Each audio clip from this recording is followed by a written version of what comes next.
আমার রুম কই?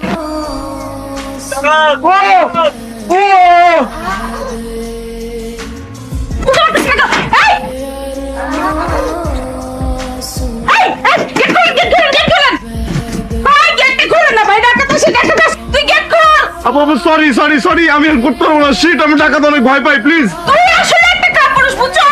তোর কোনো সাহস নাই। তুই গেট কর, সাহস করে গেট কর একবারে।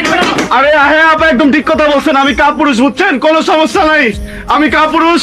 আমি শাড়ি পরবো, চুড়ি পরবো, আপনার চুড়িগুলো দিয়ে যে ওগুলো পরে ঘুরবো না আপু, প্লিজ আপনি এখানে যান প্লিজ। এই গেট কর।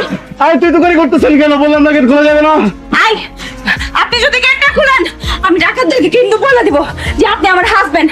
আপনার কাছে অনেক টাকা পয়সা আছে, সবকিছু আছে। না না না না না, বাবা বাবা প্লিজ প্লিজ এরকম করে না আপু, প্লিজ। আমার কাছে অনেক দামি দামি জিনিসপত্র আছে, ডাকাত নিয়ে যাবে, ডাকাত নিয়ে যাবে, প্লিজ আপু আপু না।